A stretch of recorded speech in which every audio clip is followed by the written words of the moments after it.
blessing on it. Too real, this ain't metaphoric. We just put the I in iconic. Buzzing like I'm electronic. Yeah, I put a blessing on it. See me dripping in it 24/7 on it. I'm just being honest. Holy water dripping from my neck to my crep, so I'm two-stepping on it like.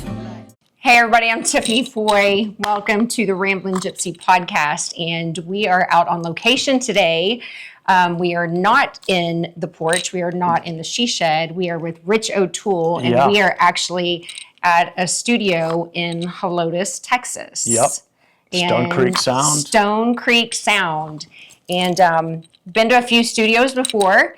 And ironically enough, this one is really, really cool because it goes down a long dirt road. You think that you're lost. You think that you're going to exactly what I was just about to say. And Nick is like, oh my God, it says 300 feet. And I was like, no, look, it's kind of like a yellow dog field where you just got to keep on going keep on going. And eventually a musician's going to pop out of the trees like a fucking leprechaun and be like, you're here. Hello. Yeah. Like pot of gold. Yeah, exactly.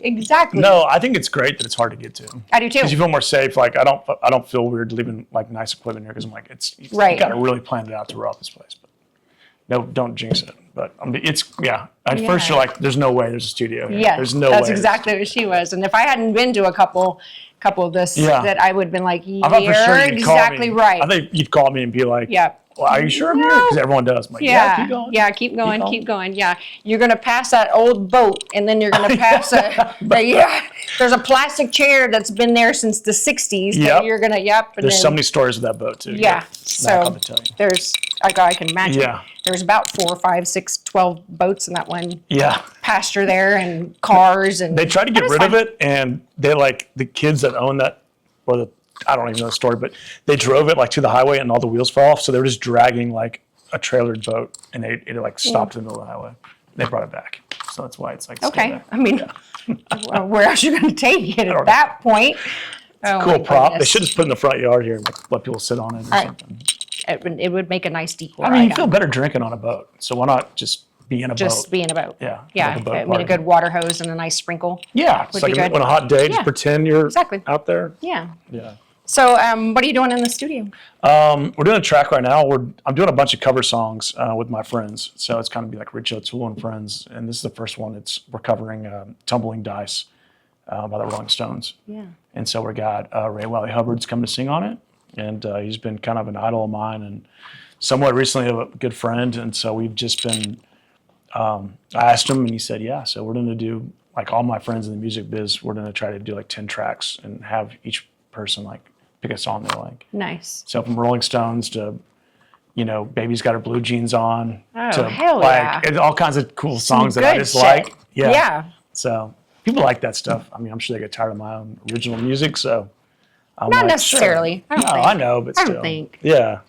I was trying to, when we were talking a week or so ago, I was trying to think way back when the first time I saw you. Yeah. Oh my gosh. Forever and a long freaking time ago, born and raised in New Braunfels, and watching you guys travel through and grow and go to where you're at, and now you've got Ray Wiley Hubbard coming on your CD, and holy shit. It's just been such like ups and downs. I feel like when the band started, we like boom, it got really famous, and then it was just like, because it was just, I was so young when all that happened. I was 22, 23, and now I'm 41. That is like, didn't know how to handle fame, from the touring to relationships. Like you have to kind of learn it, and the music business is just, I saw Robert Earl Keen play at the Austin Rodeo 2 weeks ago, and he said on stage, he goes, I wouldn't wish the music business on my worst enemy. And I'm the same way. If I had a child, I'd be like, don't get into the business. But I chose to do it, and it's torturous at times, but it's also really fulfilling as an artist. That's one of the things that as many musicians that I've talked to and have visited with that I've known for a very long time, one of the first questions that I would like to know, and I know that your audience would like to know, and anybody that doesn't know you, is what was your inspiring factor for Rich O'Toole? What made you decide that, you know what? Yeah. Music is where I want to be. Was it in your family? No, it wasn't at all. It's so crazy how there's somebody I have met and they're like, well, yeah, my great grandmother, she would bing-ling on the piano every once in a while, and then but no, I think it was a thing where I was not a weird kid growing up, but like I marched to a different, beat a little bit. And I was always getting kicked out of class in elementary and middle school for humming or singing. And I was making up my own songs all the time. Like when I played baseball on the bus, I would make fun of people, or I'd bring my guitar and I would do it. And I didn't know I was a songwriter until I was a songwriter, you know. And so I went to college. My freshman year, I was just kind of lonely, and I started learning every, you know, Robert Earl Keen and Cross King Ragweed song, because I thought those guys were like it. Because I didn't really know, growing up early on, I thought what was on the radio was country music. Right. And then finding, you know, Keen and Lyle Lovett and Cross King Ragweed and, you know, Mike McClure and guys like that. They were like, wait, there's a genre of music that's not like mainstream. Right. And they're actually like selling out venues. Mm-hmm. So here I am, like 17, going to college, turning 18 first semester, and just learning every Keen song I can possibly learn.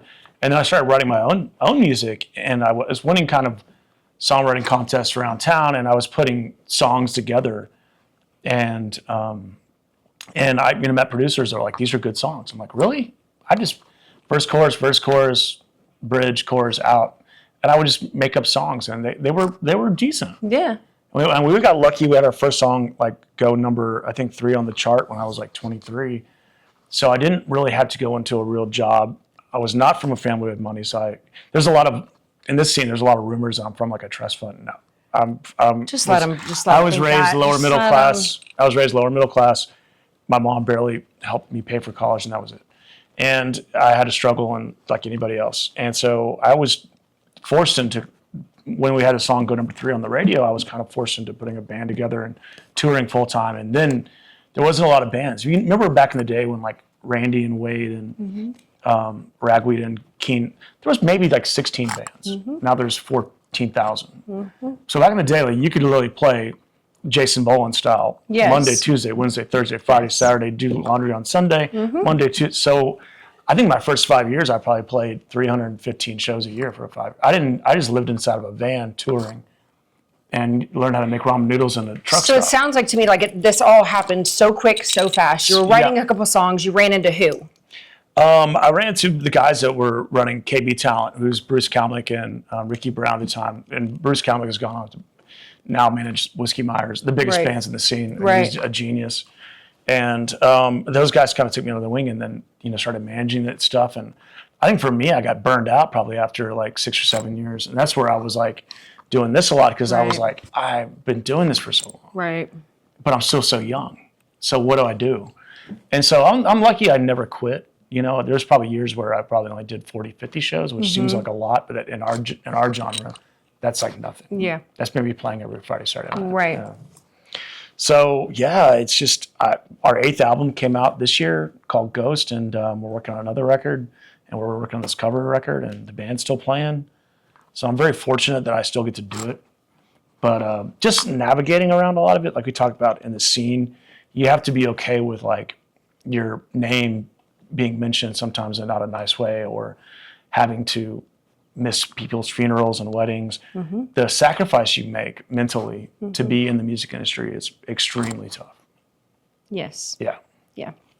I visited, we were just talking a few minutes ago, I visited with Creed Fisher, a very, very, very good friend of mine, and he was in a horrible motorcycle accident. Yes, and I was too, long time ago, so we have a whole lot in common, but we've been friends for a very long time, and that was one of those things. And I said, you know, how you've got a sold out arena show. Yeah. And he's really blown up. I'm so proud of him. Yes, me too. His career, like, I remember I found a photo of him in the audience at one of my shows wearing my shirt. Yeah.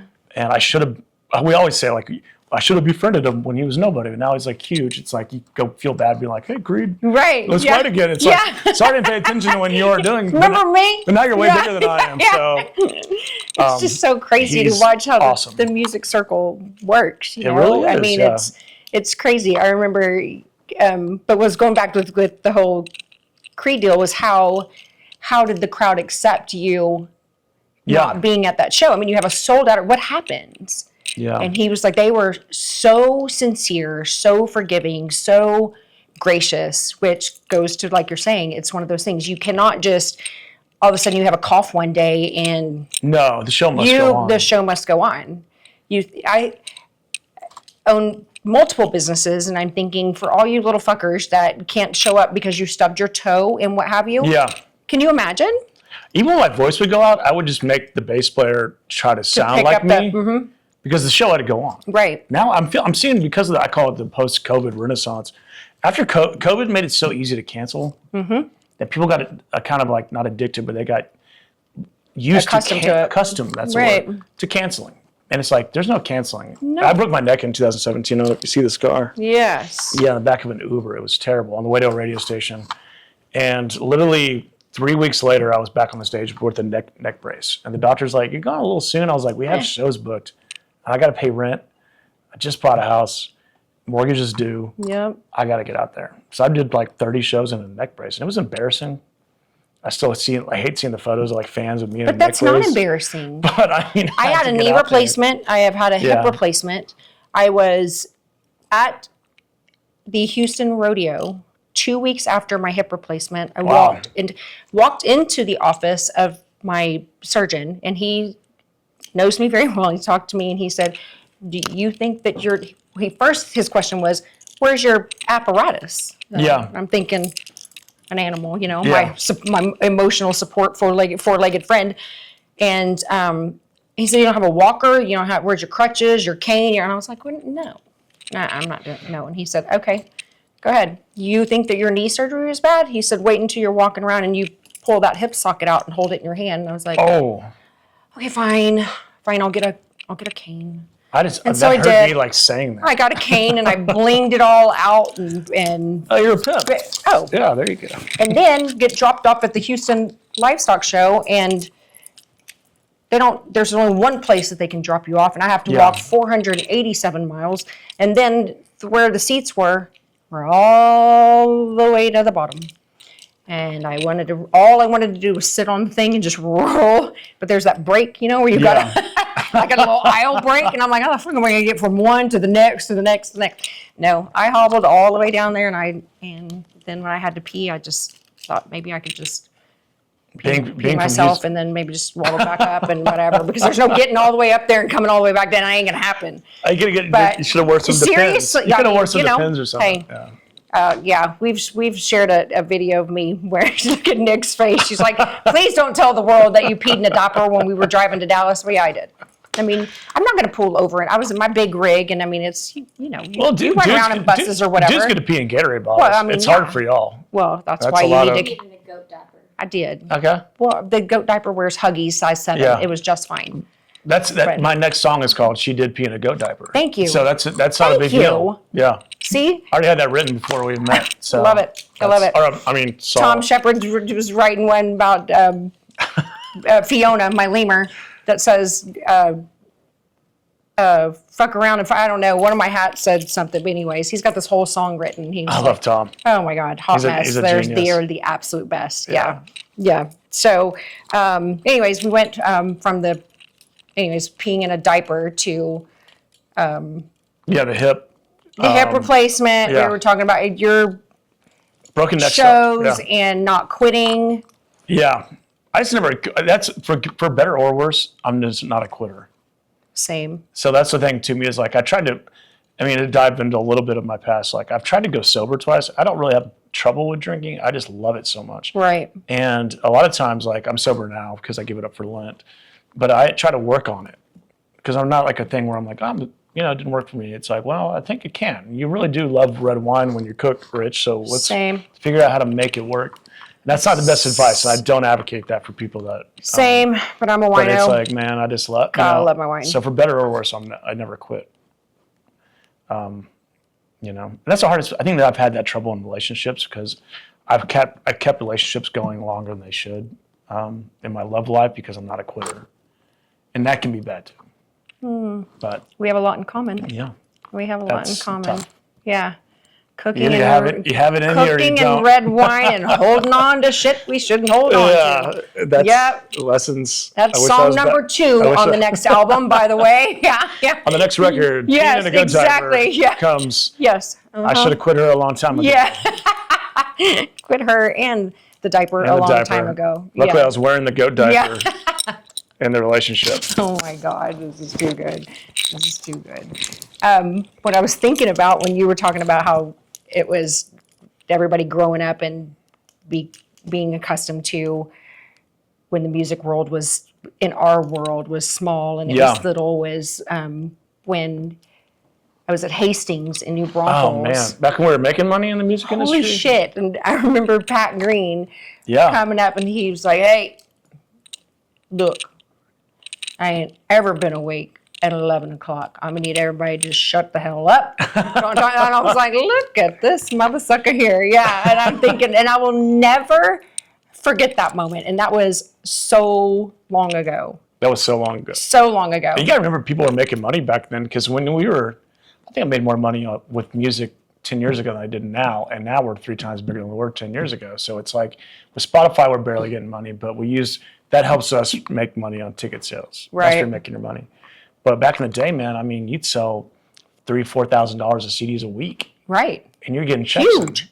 I was like making money when we were really had songs on radio, man. We were killing it Boom, in boom, Hastings boom. and Walmart and all that. Now it's like there's no physical product to sell to someone unless they're at a show. It's so hard for, I don't think that audience and fans understand the change and the transition and how difficult it is for you guys. Unless now that you guys are on stage, Right. it's literally I wish Spotify. That's a good point. I wish Spotify next to nothing. and Apple Music would have a link next to your name, like on your profile.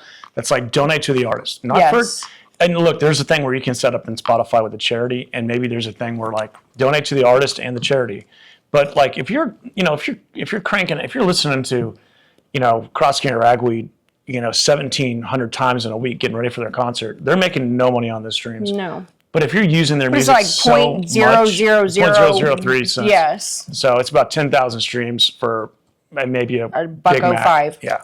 Right. So like, if you're listening to them half that of a much, fry. you should go on there and throw them $10 on something on their Venmo or something, because it's like, man, you're using what they like spent like 50 grand to record, if not more, and their blood, sweat, and tears, and you're getting it for all you can eat. Basically, the music industry has turned into all you can eat. It's like if I went into my favorite, I went to, what's that steakhouse in New Braunfels? Muldoon's, or what's it called? Myron's. If I wanted to, I love Myron's, and I'm there for a good steak. If I went to Myron's and I was like, it's card, it's all you can eat steak for $9.99, that place would go out of business in a week. I wouldn't even make it a week. And that's what it's like in the music industry. We woke up one day and it was all you can eat. And CD sales stopped. And it was like, oh wow, I still have all my bills though. So how are we going to do How this? did you transition? I think more live shows and honestly taking a pay cut. Because the ticket price, we were still doing well selling tickets. Ticket price didn't change. Right. But now I think it is. Now I think that when people are like, well, I went and saw my favorite artist and now he's doing a $45 ticket and he used to play for $15. I'm like, well, that's just 93% of his income is all from live shows. So now thanks to Spotify and Apple Music, ticket sales have gone way up. Because we're not making it when we're off the road. So we have to make it while we're on the road. And that's a really tough thing.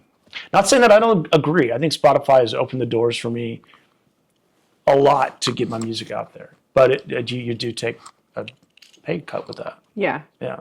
Yeah, I think it's a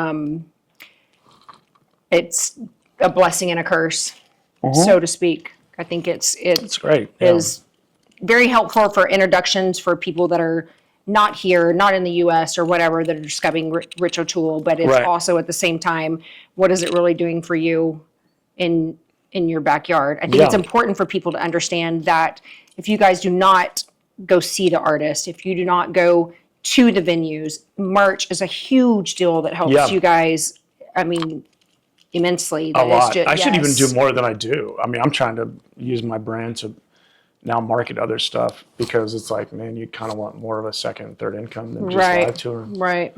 So it's a hard business. It is. It's such a hard business. It's a struggle. Yeah. What would you say to a 13, 14-year-old, a 17-year-old Rich O'Toole that was thinking about playing baseball, that all of a sudden decided there's the guitar? There's I mean, now in today's world, now Rich O'Toole just get on TikTok and become famous in 6 months. Old Rich O'Toole, it took him 10 years to do it. Right. And that's the hardest part. It was like, I'm seeing kids now that I had to open up for that just started writing music a year and a half ago. Right. I'm like, this isn't fair. He hasn't paid his dues yet, but he's selling more tickets than me, and the promoter, that's all they care about. Mm-hmm. So I'm like, all right, that the times have changed. Times have changed. The TikTok and the Instagram Reel business has let kids skip really paying dues. In reality. But they'll pay it on the road, because I've seen a lot of TikTok kids, get really famous and then they have no charisma on stage. None. Which is taught. Stage presence is a full-on thing. It is a thing. And so it took me a long time to learn it. When I first started, my voice wasn't good. I didn't have a lot of stage charisma. It took me years of touring to get there. And now it's like muscle memory. Right. Now you know the moves, you know how to see the crowd, you know how to do it, you know how to sing. Even on a bad night, you know how to stay in tune. I didn't have that. I was terrible the first couple of years. Even my mom said, man, we didn't want to tell you were bad at first because you were so excited about being in the music industry. We were so proud of you, but you sucked. Yeah. It's like, you were adorable and we love you, but you were terrible. Terrible. Yeah. But thank God, thank God I didn't. Hey, that's what we do quit. for our boys. That's what we do. Yeah. Your mom was very kind because I'd be like, holy shit, that was fucking horrible. That was Get your terrible. ass off that damn stage. Like, please go get a job. Get down before you They're embarrass hiring. me. Yeah. Oh my God. Stage presence was just did you just like wake up one day and all of a sudden you got your groove on? Or I was always a boogier. I dance. Have you seen all my shows? I'm really rocking. I'm doing my Dwight Yoakam moves. Yeah, I'm like, okay, there it is. I'm boogieing, and, and I think, usually I have my trainer, Jack Daniels, in the corner now. I mean, I think I was just about to bring something up, like, I'm going to do it. Go ahead. When you got a little bit of beer buzz and kind of you get all those heebie-jeebies out of the way, you kind of listen to things. Yeah. I don't recommend it for a lot of people, but it does help me. It's whatever works. I do a lot of shows sober, and they're not. I'm into it, but I'm not like into it. Right. I try not to take it too far. I don't want to be drunk on stage. It's happened a couple of times, but only a handful of times. There are times that like you get that good like 3-4 beer buzz, and you're really into it, and you're vibing with the crowd. Yeah. There's another element to the show. There's a whole another level. Yeah. Yep. And I always say I don't advocate because I have a lot of friends with addictions. I suffer from addiction, so I have to really watch it. It's like Post Malone when they asked him when he was drinking, 2 bottles of vodka a day, and now he just kind of drinks Bud Light a day. He was like, I had a problem, but now I've like. So it's hard when we talk about this stuff. I have a lot of friends that are addicts, and I call myself an addict. Yeah. Like right now, I'm not drinking, so I have 2 cigars a day, and I have 2 ice cream drumsticks a day. Yeah. Because my brain needs that little treat. There's something, yeah. And so I try to talk to people about addiction. I'm like, man, it's a serious thing. I'm It just very is. lucky I'm not addicted to crack or, Right. selling my bicycle for it. Mine's red wine and cheese. Holy shit. Very lucky. We are the same. Look at Nick's face. You're like, oh, Lord. So I'm very lucky on that, yeah, man. I'm a But red wine. Oh, my God. Yeah. And if I say it once a day, I say it 100 times a day. I feel so bad for anyone that cannot eat cheese. They said it comes from the same part of the brain that is addicted to heroin. They said the exact same lobe. Cheese and heroin are the exact same lobe. So it's like when I'm walking through HEB, I see that cheese aisle. I'm like, heroin aisle. My God. Yeah. Pour me a glass of It's the train. chilled that they Cabernet, talk when you, and let me slice off some cheese in the kitchen with some music going, and those things are vibing, and you're just like, your doctors are like, you need to get your my Lord. you need to get your cholesterol down. I'm like, yeah, I'm gonna die soon anyways. Look. Working on it. Yeah. The wine and cheese has got to happen.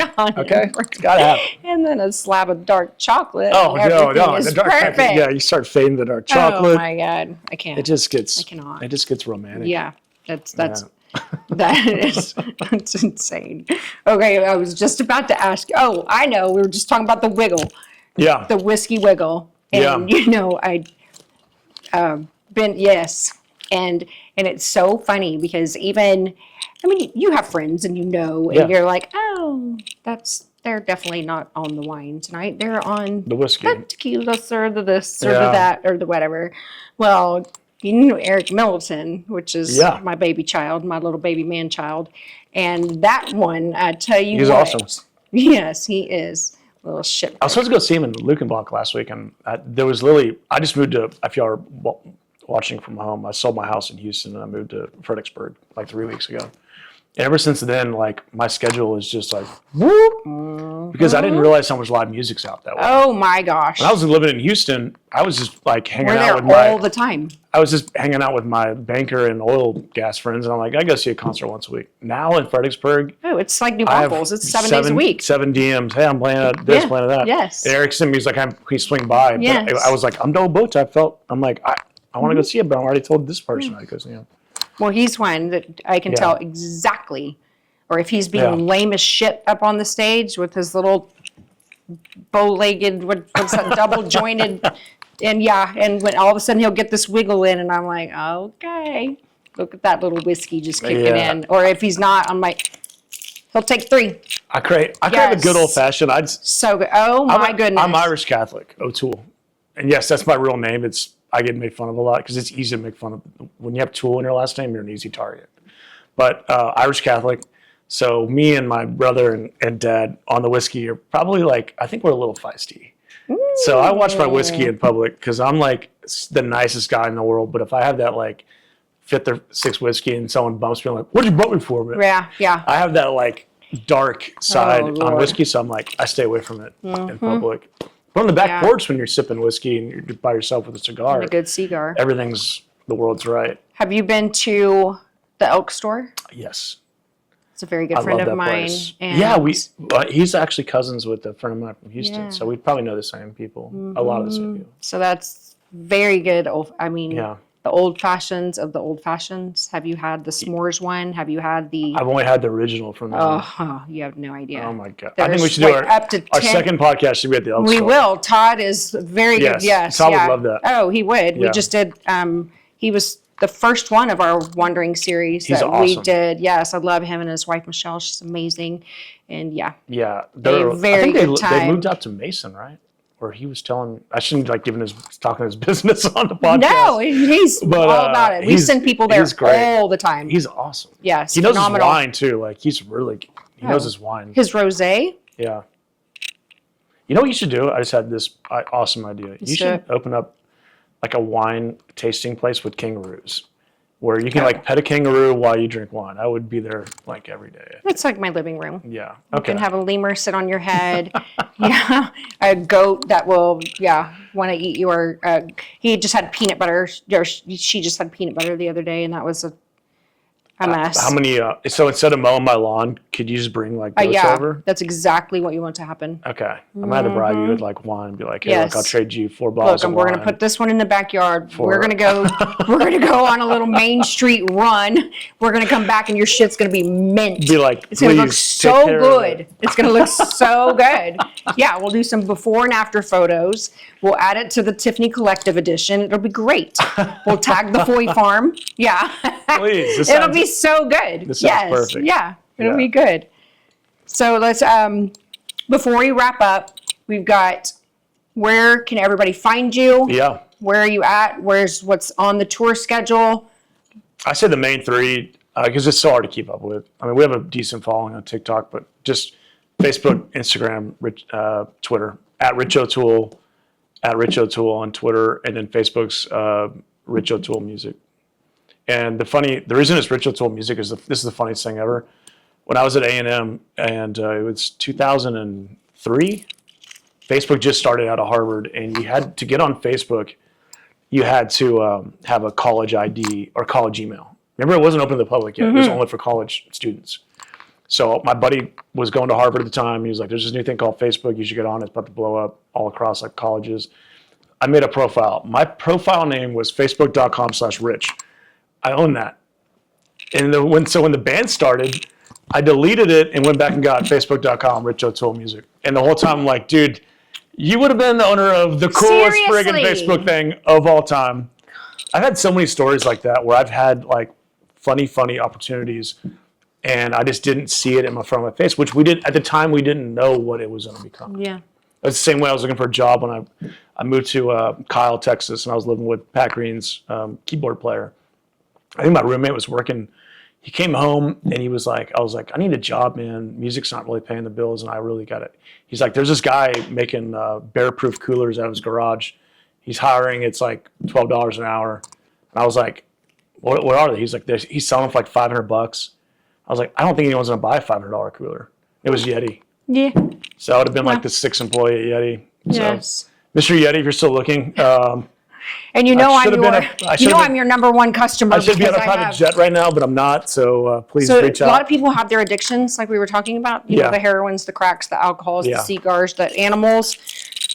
Mine is Ice Chest. Yeah. And cups, whole. That was the biggest thing. Everyone's got that. But you don't understand. I do not miss a color. I don't miss I'm like, just stop. All right, I'm gonna get it for Christmas. I'm gonna try to find the most unique Yeti I can possibly find. I have. See if I can like match this. It's insane. Like I have a problem. My kids are like, "That's enough, I get it. Mom." Well, and then my kids do. It's like the Stanley thing. I know girls that have like Gator 14 Stanleys. I can't do what? that. That's just too big. What is it? It's just too big. Yeah. No, I stick to this guy. And yeah, my kids will Gator step the top of my Yetis. They can put anything they want on top of them. Custom make them. They can take your logo, your CD logo, your boat, your this, your whatever. It's awesome. Boom. Yeah. And so, of course, I'm like, this will look so good on the nice, fresh lemon color that is a limited edition that's only going to be out for the spring of 2025 for Easter. No, come on now. Come on. You don't need it, but you need it. But I need it. And do I need the bag and the da-da-da-da-da-da-da? Yeah, of course I do. I love it. Should we do a drive-by in Austin? Yes. Then we can go run down SoCo and give them some oops. And, oh, yeah, it's a good time. I love that. Yeah. Yeah. We should go pick us up a new Yeti. A new color. The kangaroo This is Yeti. the guy. Yeah. The Roo Yeti. The kangaroo has a Yeti. The kangaroo Does it? guy. Oh, he does. Yeah. Does he have a Yeti pouch? He does. Well, he has a, it's in his, there it is. There it is. Mm-hmm. All right, Yeti, if you're watching, we want Yes, if some you're kind of watching. endorsement. Yeah. Yeti backpack. His Yeti backpack is maroon. There's his Yeti cooler, which is pink because I hold that because he cannot hold it just yet. Has Yeti made it to Australia? I'm sure. That's a very good question. I feel like the That's a Yeti very like good kangaroo question. pouch would crush it over there, buddy. Yeah. What do you You're gonna be think? the inspiration What do for you the think, Yeti, dude? the Yeti pouch. Yeah. Well, new CD coming out.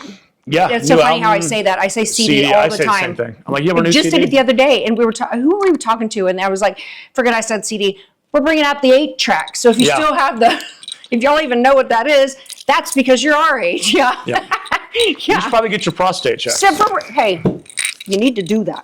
It's important. Yeah. So I mean, not me, but yeah. Our eighth album, Ghost, was released June, so it's coming up on 1 year. Our new single off of there is called 4th of July. It just went to radio this week. And then we have a single after that. And then we'll kind of start releasing the 9th record. And then we're also doing that Rich O'Toole and Friends. That's going to be so fun. Cover album. Yeah. That's going to be a blast. It's also kind of like find out who your friends are. Because some people tell you no. I'm like, oh, I thought we were buddies. I thought we were like, hey. So you'll see who. So you just who my done true kicked friends me right are. off the Christmas card list? That's fucking rude. Okay, cool. I'll remember that. Yeah. I got you. Yeah.